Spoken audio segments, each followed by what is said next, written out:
Before we start to play with the ball, we need to get to know the ball and treat it like our friend. We need to develop the same kind of movements that a basketball player would with their hands with the ball, with our feet.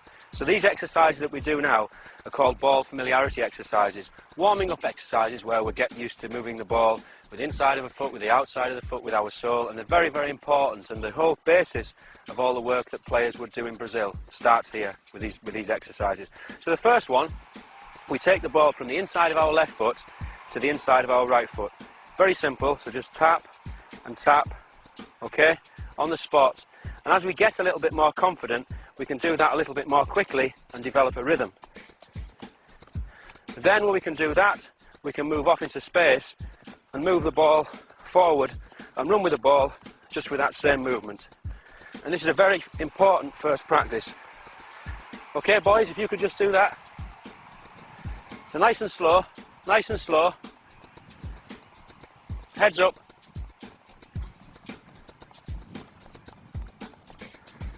Okay, excellent. And stop. The next exercise that we're going to do, we're going to use the sole of the foot.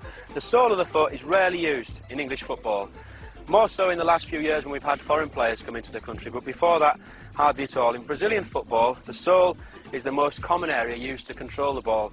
This comes from those players learning in football salon, where the sole is the key receiving surface. And the sole has many applications. We can pass with the sole, we can dribble with the sole, we can run with the sole of the foot, okay?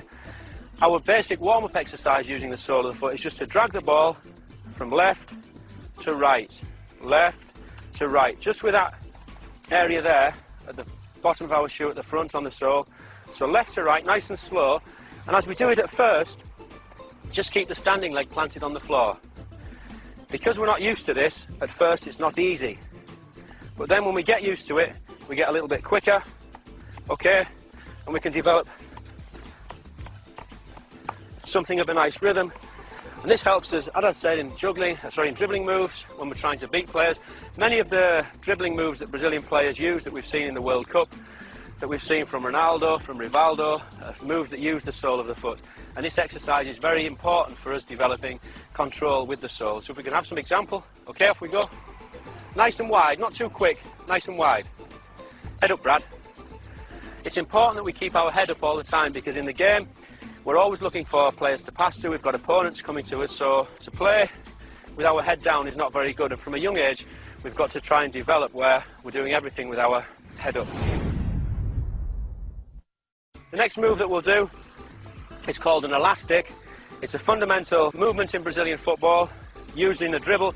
The player Rivellino made this move, very famous in the 1970 World Cup, and it's actually named after him, the Rivellino.